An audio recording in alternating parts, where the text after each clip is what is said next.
मंत्री धनंजय मुंडे यांच्या अडचणीत आणखीन वाढ झाली आहे। करुणा शर्मा यांना वांद्रे न्यायालयानं अंतरिम दिलासा दिलाय।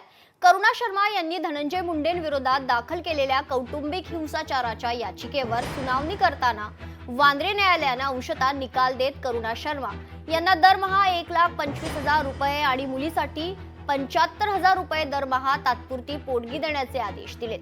त्याचबरोबर सुनावणी होईपर्यंत करुणा शर्मांना कौटुंबिक हिंसाचारापासून संरक्षण देखील देण्यात आले।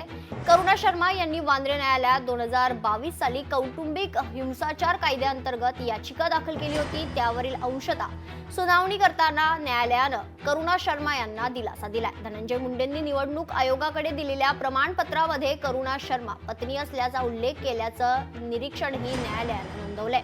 त्याचबरोबर करुणा शर्मांनी धनंजय मुंडेंनी खरं तर त्यांना मारहाण केली आणि त्यांच्या गाडीवर 3 अज्ञात व्यक्तींच्या मदतीने दगडफेक केल्याचा आरोप केलाय। हा लढा एका महिलेच्या आत्मसन्मानाचा लढा आहे।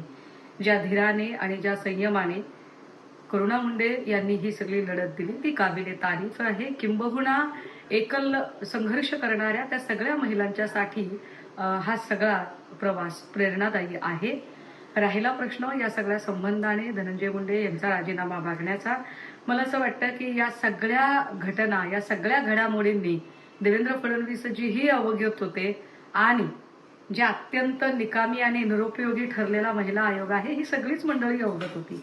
मग त्यांना सगळ्या कल्पना असताना त्यांनी मंत्रिमंडळात सामावून का घेतलं आणि या संबंधाने सगळा निर्णय घेण्याचा अधिकार देवेंद्रजींनाच असताना ते कानावर हात का ठेवत आहेत हा खरा कळीचा मुद्दा आहे आणि यावर देवेंद्र फडणवीसांकडून स्पष्टीकरण येणं जास्त गरजेचं आहे। मला आता मुख्यमंत्र्यांना सांगायचं आहे की घरगुती हिंसाचाराच्या प्रकरणात आता धनंजय मुंडेंना दोषी ठरवण्यात आलेलं आहे। धनंजय मुंडे तुमच्या मंत्रिमंडळातले मंत्री आहेत, मग पत्नीची हिंसाचार करणारा पती जो तुमच्या मंत्रिमंडळात मंत्री आहे त्यांना तुम्ही मंत्रीपदी ठेवणार आहे का? त्यांचा तातडीनं तुम्ही राजीनामा घेणं गरजेचं आहे। आणि मी करुणा मुंडेंचं अभिनंदन करेन की त्यांनी ही लढाई न्यायालयामध्ये एकटीने लढली आणि त्या यशस्वी झाल्या।